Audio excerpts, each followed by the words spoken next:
We've got some devastating news about Scream 7. We've got some more Superman Legacy casting news. And we've got some awesome news about Creed 4 and new Karate Kid movie. There has been a lot that's happened this week, and I cannot wait to dive into it. Before that all happens, you know what comes up next. Welcome to the Lights, Camera, Rant Podcast. Your source for the latest on movies, TV shows, and video games. Get ready for ranting, raving, and reviewing. Here is your host, Lee. Hi, everyone, and welcome back to another episode of Lights, Camera, Rant. As always, thank you very much for everyone brand new who's coming and anyone who's reoccurring. Thank you very much. So, put your seat down, get ready for a new episode, and as I said, just, I don't know if it's just because we're leading up to Christmas or what is happening, but it just seemed, actually, I lied. It's because we're leading into Christmas and because of the fact that strikes are end. Every little bit of news is coming out right now, and it's just, hard to keep up. There's only 4 weeks left of the year, which, holy shit. Can you believe that we're already at the end? Nearly at the end anyways. But we thank you very much for the episode. So as always, we're going to dive into the latest pop culture news, and we're going to be reviewing the latest episode of Invincible, which, as I think anyone who's watched the episode, is just holy shit. For anyone who has seen the comic, you're probably still holy shit, but goddamn. So let's start this off straight away. The Superman Legacy casting has kicked off even more. So last week we got the announcement of the villain, and now this week, not only have we got our brand new Jimmy Olsen, played by Scarlett Gesondi, who will be playing Jimmy Olsen. We also got Nicholas Hoult as Lex Luthor, which I am 110% for. He is going to nail this. He is going to absolutely nail this role. And he is already, just in that announcement alone, is better than Jesse Eisenberg, who was an awful Lex Luthor. And I will fight tooth and nail to anyone who says so. But I think this is a great casting. And I've already seen those memes as you either die a hero or you live long enough to see yourself become a villain, which now he's going to be playing a villain. As we know, he's done smaller roles, and he's also famous for, as playing the iconic Beast from the X-Men franchise. So that's a great casting. We've also got Sarah Soprano. I'll probably butcher her last name. She will be playing a character called Eve Tresmonstone. I've butchered that as well, sorry. Which in the comics, she usually plays as a love affair or an assistant for Lex Luthor. So it's going to be interesting to see. She'll probably be his assistant and see how that all comes about. But the cast is really shaping up for this movie. For anyone who's also interested in about the Batman Brave and the Bold movie that's meant to be coming out after, James Gunn has come forward on Twitter and said the fact that there is no script. There is no official release date just yet. Obviously, right now, his focus is all on Superman Legacy because of everything that's happening with the striking. And from what we announced last week as well, that the Superman Legacy release date will not change. It is still on track for July 25th, 2025. That is still the case. But we now pretty much have all of our main cast. We have our new Lex Luthor, our new Jimmy Olsen. Hopefully this time Jimmy Olsen does stay around for a little bit longer than he did in Batman v Superman. For anyone who doesn't know, Jimmy Olsen was in that movie for about 2 seconds before he died and got killed by some bad guys straight away. So hopefully he stays a little bit longer. Also, moving on, Creed fans. Creed 4 is in active development, and also Michael B. Jordan has come forward and said the fact he will be directing once again, so that there is no plot details, there is no official release date, but Michael B. Jordan will be back at the helm, and Creed 4 is on its way. The Creed franchise has been a great revitalization into the Rocky franchise, And just this beginning of this year, we had Creed 3, which was absolutely fantastic film, and it did fantastic at the box office. So Creed 4 is an absolute no-brainer. Where that's going to situate after the events of Creed 3 is up in the air, but I'm guessing we're probably looking about probably late 2025. If there's no release date, that's probably where we're looking right now. So don't worry, Creed fans, there is more on the way. Whether or not Sylvester Stallone's involved is a different story because of obviously all the backstage politics. But I do hope that Sylvester Stallone returns as well. Also, continue on. We have got a brand new Karate Kid movie arriving to us on December 2024 with both the original of one of the original casts for the 1984 movie and the remake in 2010. So we've got Ralph and Jackie Chan who came forward and said the fact that a new one is on the way, and they're doing an open casting call to find the brand new Karate Kid to star in this movie. I think this is fantastic. This is what they need to do. Cobra Kai has done so fantastic on Netflix. Obviously, that's come to an end, but it's great to see that this is happening. I'm all for it. And right now, this continues the trend of the legacy sequels that are on the horizon. So it's all up. If you got kids, you want to be part of the new Karate Kid movie, this is your chance. And I'll never say no to more Jackie Chan. But he is on his way. Very curious about the release date for December 2024 if they're doing an open casting call at the moment. So I probably predict that movie probably will be pushed back, like as everything else was pushed back. But I would love to know, are you guys happy about this? Or like, do you wish they just did a absolute clean reboot? And how that's all going to situate, but I am 100% for this. Also, we also like to say congratulations to Dave Filoni, who has become the new Lucasfilm Chief Creative Officer for Lucasfilms, which essentially is very similar to a Kevin Feige role, which is well deserved. He is the perfect person for this. He's going to nail it, and this is what Lucasfilm and Star Wars needed. They needed a single vision and direction and someone creating it and well, not creating it, but guiding it like a Kevin Feige. That's what Star Wars needed, and Dave Filoni is the perfect person. So it's going to be very interesting to see what happens over the next few years with all the Star Wars projects, how they're going to intertwine, what will change, because a lot has changed compared to some of the movies that were announced and now have been completely shelved. Like, for example, there was the rumored Kevin Feige Star Wars movie. There was the Taika Waititi movie that's apparently meant to be happening, not happening. That's a completely gray area.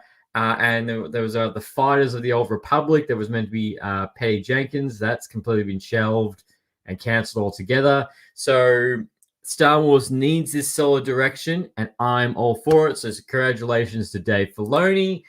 Now, Scream 7. So, Scream fans, unfortunately, it is not looking good for you, and it's not looking good for Scream 7. Now, yes, there is two main characters that have now been pulled out from Scream 7. Now I will start on Jenny Ortega because she is not returning for Scream 7. Now, a lot of people have mentioned the fact this could be because of Melissa. She has been fired from the franchise due to her comments about the Israel war that's going on at the moment, which is, look, it's a bit of a gray area for me. I feel like that if you, depending on your comments, if you want to actively, say things and protest anything, you shouldn't be, depending on the extreme of it, you should be held back for it and your roles be taken away from you. However, she has been fired from the role. She will not be returning for Scream 7. Also, Neve Campbell is obviously not returning because they wouldn't pay her enough on Scream 6. But Jenny Ortega is not returning, which people believe was going to be because Melissa's been pulled out. But apparently, Jenny Ortega is not returning to Scream 7 due to the scheduling conflicts with Wednesday Season 2. Which could this could happen to not only Jenny Ortega, but this could happen to a lot of people because of the strikings and the delays.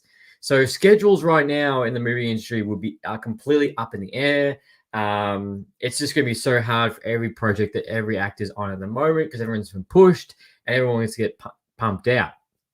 Now, obviously, Wednesday did so well, so popular that it's just, it's almost a little bit more of a juggernaut at the moment than Scream 7 will be, which I like to say shout out to Mr.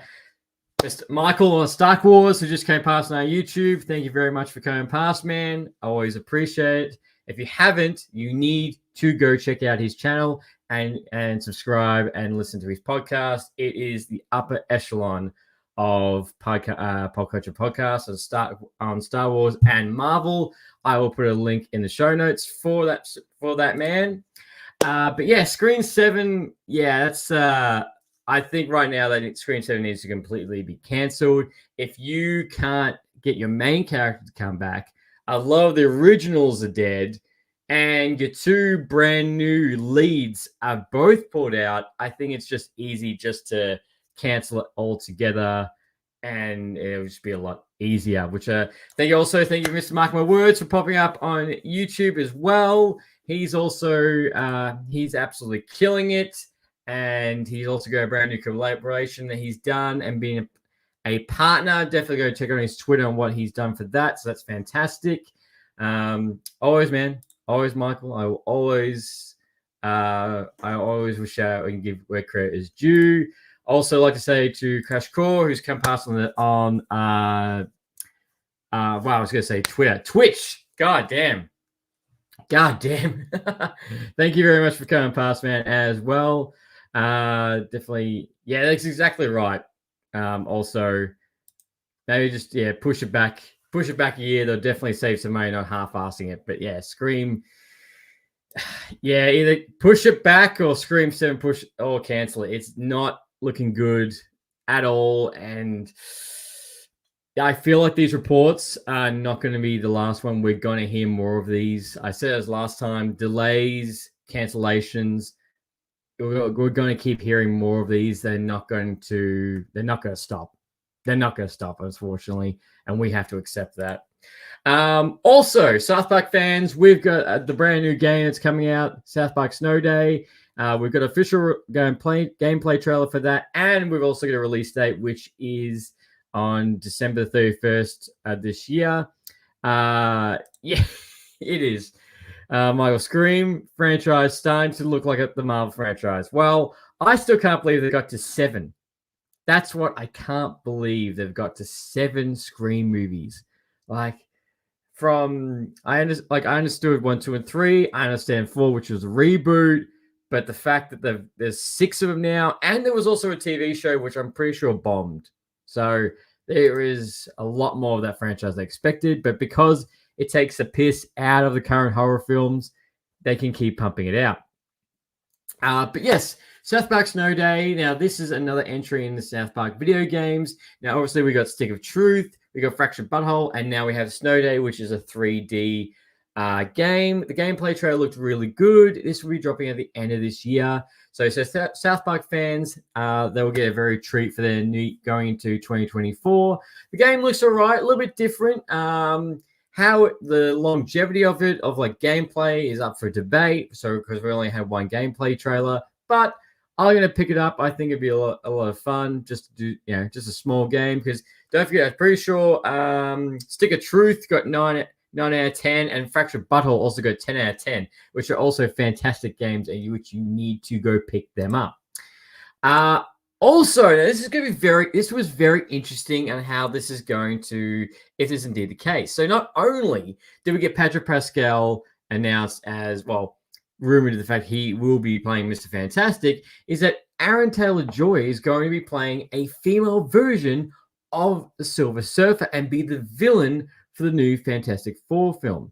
Now, Silver Surfer can sometimes play a villain, can sometimes play as the hero, but look, this is I know people will be a little bit annoyed about gender swap this and that, where it's uncalled for. But look, when I saw this news report, I was a bit like, actually, I'm in. I think she'll do a fantastic job. And I wasn't like, oh no, Silver Surfer's a man. He can only be a man. It's not right. I'm like, no, he could be a woman. You could still see it. a full silver woman. Like, I think she would nail the role. Rank the four. So, Mr. Michael Words, rank the Fantastic Four movies. I think that's easy. There's only 3, and it goes Fantastic. The reboot was shit, and then you got Fantastic Four, and then you got Fantastic Four: Rise of the Silver Surfer.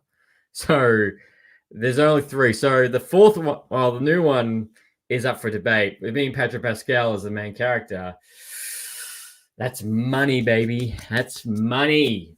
But yeah, Aaron Taylor-Joy, I think she'll do a great job. Right now, her upcoming movie is that she will be in the Mad Max prequel film playing Furiosa, which I think has finished filming, and Chris Hemsworth is in that movie as well. Michael, my Star Wars. It's weird though. I know we needed more women in the MCU, but now it feels like they went the other way, and now there's barely any men. There's barely any men left. Well, if just after watching the Marvels, yes, from watching that movie, I'm like, oh, that's right. There was Nick Fury and the dad and the brother. And that's the only 3 men off the top of my head I can think of that movie. And everyone else. Oh no, sorry, the prince. And that's it for like rest of women. So Michael could be right. It's like more women now and less guys, because got to include everybody or whatever that stupid saying was at work. Yeah, you know what I mean. But yeah, I think Aaron Taylor-Joy is going to do a great job, and I think it's going to be great to see. Also, we got now the one Marvel project that has gone through more name changes than I think anything, to be honest. Is the upcoming Agatha Darkhold Diaries, which was also the Cabinet of Chaos and House of Harkness. So it's had 3 name changes, and we got our first look. So WandaVision is getting a 4K DVD physical release, which I was surprised after so long. That is coming out. Now, on that is a featurette of the upcoming show. Now, it looks really good, actually. From just the screenshots, it looks like it's going into that more obviously the witch aspect. We only get a bit of screenshots, a bit of backstory, so we obviously don't know a whole lot. I don't think there's actually an official plot actually for the TV show yet. I'm just going to double check myself. No, actually, no. Sorry, there is the small premise is Agatha Harkness finds herself powerless after breaking out of her containment in Westview, which obviously never happened at the end of WandaVision. She looks to some unlikely allies to join her quest to regain her former powers. Okay, all right. So the most interesting thing out of all that is how she's going to break out of Wanda's spell, which could very much be maybe because Wanda dies, that a spell breaks and she realizes everything going on. Now, obviously, with all Marvel TV shows, this probably will be 8 episodes long. Definitely not as long as She-Hulk, which is a surprise. The release date for this is the end of next year, late 2024. So obviously, we're going to get Echo at the very start, and we're going to get this at the end. And obviously, one of them in between, which I can't remember off the top of my head what we are meant to get. But I think it will do. Catherine Hayne did a fantastic job as Agatha. We all had that theme stuck in our head. It was Agatha all along. I had that stuck in my head for a few weeks. So, so I'm all off for this. I think we're going to get something absolutely brutal with Echo at the start of the year, and then we're going to go into that fantasy magic at the end of the year. Probably very similar to what we have. A little bit similar to what we got this year with Secret Invasion, and then we've got Loki, but it's going to be very hard to top Loki. Honestly, it's going to be. But as mentioned, we got, as I said, all those casting news. More Marvel news. There is one other Marvel thing that I did see that I think is a little bit, I think it's a little bit bullshit. And there was a news report that apparently the reason why Cap 4 got delayed was because the action scenes weren't as good as what they had previously been Captain America 1, 2, and 3, and apparently they weren't satisfied. Now, that could be very true, but I think a lot of people need to remember the fact that these all got delayed because of the striking.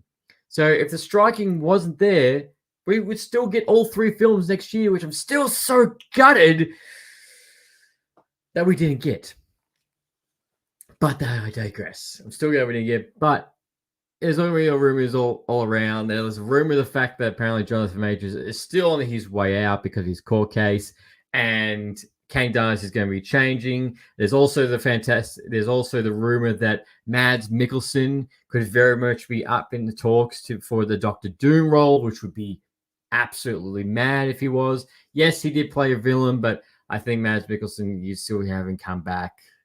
No one really remembers Caecilius. You can't go to an average Marvel fan and go, "Do you remember Caecilius?" They go, "Who was that? Was that Thor: Dark World?" So it doesn't. It doesn't matter. So, but it's all 3 games, and don't forget, there's also Doctor Strange 3, Shang-Chi 2, Eternals 2. There's a lot up in there that hasn't got a release date. So I think next year Comic-Con. Or Disney 23, there's going to be a lot of Marvel. There's going to be a lot of Marvel and a lot of restructuring. And actually a lot of trailers this year because we didn't get anything because everything was delayed. And I can't wait until we get the Deadpool 3 teaser because that's just going to be the bomb. But look, that is the biggest news that has happened in the past week. Now, for all Invincible fans, as mentioned, we're going to be reviewing the latest episode, which was brutal as... Oh my God, that was so good. So this last episode, because it's been a while, so this comes off right at the back of episode 3, where Mark finds his dad on Thraxon with all the grasshoppers, if you will. And what looks to be a very brutal scene as Mark gets up in Nolan's face. He looks like he's going to attack him, and he gives him a big hug. So that I was kind of not expecting. I thought he would like throw a punch or he'd like crack it against him. Nah, none of that. It was just a hug, and then all the FUs came after. So he's just basically telling him, he's like, you shit, you're doing, F you for this, F you for that, which is all this pent up aggression that's been ever since the ending of season 1, which you completely understand Mark for doing. Going to attack him, and you're still wondering, obviously, Nolan's wearing a different suit. He's not wearing his Iron Man suit. So that was a great interaction. We also find out at the very start, we have this great montage, and we see what Nolan was doing after his fight with Mark, where at the moment he was actually contemplating about committing suicide. You can see in front of a black hole. He's just about to give his body up, and he sees the Thraxon ship falling into it. So he saves them, and that's how he ended up on that planet. Hi, Nicole, on our YouTube. Thank you very much for coming past. Appreciate it. And that's how, that's how he ends up on that planet. And obviously, we find out that he has a child with one of the Thraxons with the purple skin, which is then Nolan does describe why he needs Mark's help to protect him, because the Viltrumites are going to be invading this planet. And then we're going to want to kill him because by Viltrumite law, they can only breed with very similar species. So, of course, humans. And then Nolan's pleading to him the fact that, you got to help your brother. Don't worry about me. Which Nolan, he looks like he's still struggling with what happened on Earth. He wants to protect everybody on this planet. And then Mark's like, this is... why do you want to protect Earth? So Mark is just absolutely grilling him, which is just well-deserved. Well-deserved for grilling him for everything. And he's laying it all out to him. He hasn't thrown a punch at him at all. He's just going at him. He's like, why should I help save your brother? Sorry, why should I help save your kid? Why'd you replace me and Mom? And Nolan's like, no, I didn't replace you and your mom. It's completely different. I need your help to take out these Viltrumites.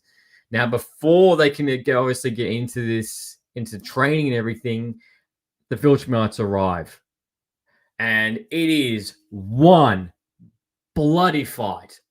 And you get to see Nolan, Only Man, just going nuts. And you can see the massive power gap between Mark and seasoned Viltrumites. Obviously, they're thousands and thousands of years old, but you get to see what kind of like the breakdown of the distance is between of the training.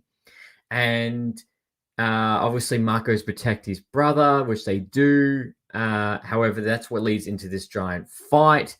They do fight one guy called Lucan, who unfortunately doesn't last very long. Now, they're in this cave when that first fight breaks out, but then when they go back to the main area, they find so many Thraxans dead. And this is one of the most pivotal scenes that I do love. So Nolan turns around, grabs Mark by the neck, and says to him, he's like, why should I care about these people? Why am I feeling like this? I shouldn't feel like this.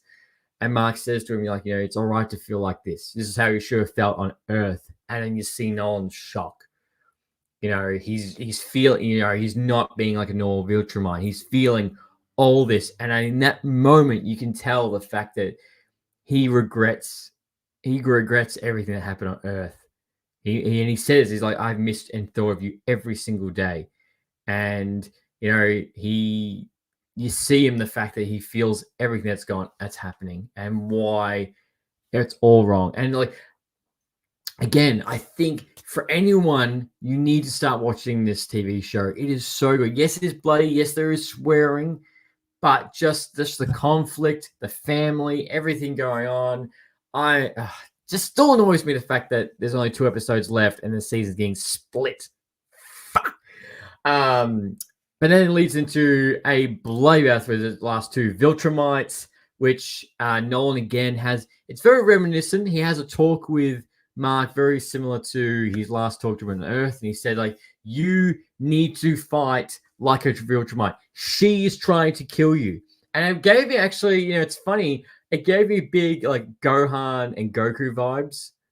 And Goku's against Cell, you need to attack, you need to fight him. I got big Goku and Gohan vibes. Loved it. But he's saying to me, you need to fight. She's trying to kill you. And it looks like the fact that a little bit slow at the start, but Mark starts getting the go ahead. He starts beating on the Viltrumites, but how unfortunately he does make a mistake because he's going to go kill her, but he doesn't kill. She, on the other hand, stabs him right in the gut, which then hopefully Nolan does come and help him, and they kill the last 2 Viltrumites, which is they believe they've killed the last 2 Viltrumites. Hi, Nicole on YouTube from Italy. Thank you very much for coming past. I do want to hope to one day I can go to Italy. It is on my hit list of countries to go to. And as they're doing the fight, they believe they've won. However, Lucan, the other guy they thought they defeated, this is probably my only gripe about this scene. As he goes, Lucan comes out of nowhere. He spears Nolan in the back and breaks his spine, and he lets know the other Viltrumites that they've won. And he says to her, next time you go kill someone, make sure they're dead.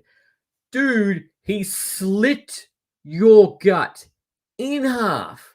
Your guts poured out. And then he grabbed and speared you with a spike into a wall. And he's like, go make sure you're dead. You look dead. You should be dead. You did not move. He actually did check. He didn't move away until you took your last breath. So I was a bit like, what? Come on. What? I'm like, that's a bit off. That's a bit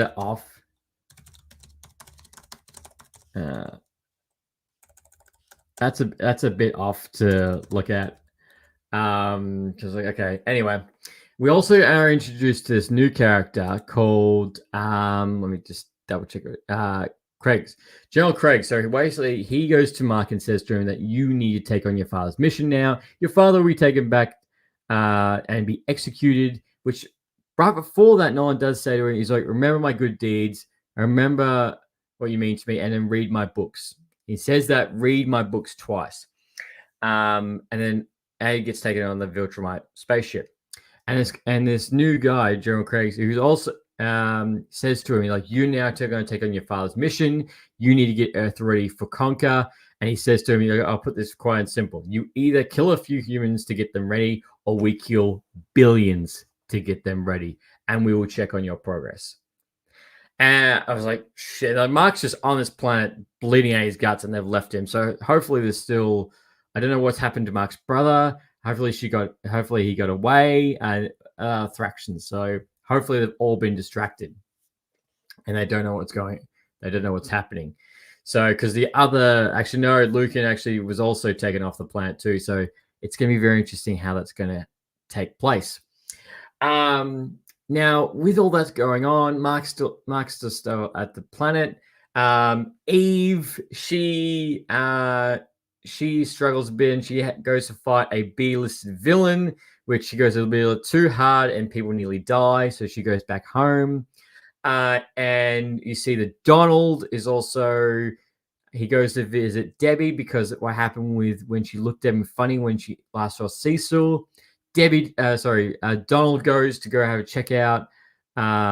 He's go check out what's happened. Like, go sees the exploded house across Debbie's house, finds his glasses, stabs himself, and finds out the fact he's indestructible. There's blood, but he's indestructible inside. So Donald's got the revelation, the fact that he's a clone or a machine.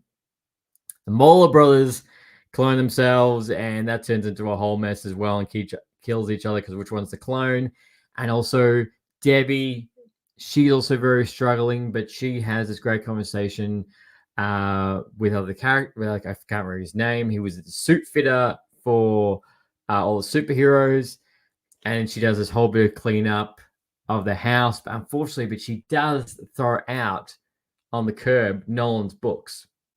So that's going to be interesting. So right now, Mark needs to go back home, read those books, tell his friends and family the fact that what's happened with his dad, and then go try and find a similar team or something. Yes, you can go read the comic book to find the answers, but I wouldn't recommend it. But just from that episode alone, there was just so much oh shit. What's going to happen again? What's going to happen next? We've got this, Nolan was going to help Mark get up, but he's taken away. There's a mole in the council against the Grand Council trying to get rid of the Viltrumite Empire. There's a mole in there. Alan the alien is potentially dead. Love it. I love this show. It's going fantastic, and it's keeping me on the beat every single time the episode ends. And it frustrates me, as I mentioned, the fact that we only got 2 episodes left next year. And I don't think next year also has a release date of when it'll be starting up again. But if you love The Boys, you need to see this. Animation's crisp, bloody as all hell. It is just an absolute banger. But no, let me know what you think in the comments. Are you enjoying this show right now? Do you think it's not as good as season 1? And what do you think what's going to happen moving forward? I'd love to hear it. If you can't comment, please come on our socials, Facebook, Instagram, Twitter. We have all of it.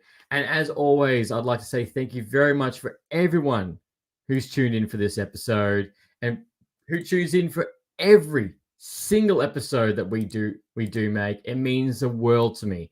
And as always, until next time, happy ranting. Thanks for listening to Lights, Camera, Rant. If you like the show, don't forget to subscribe so you don't miss a single episode.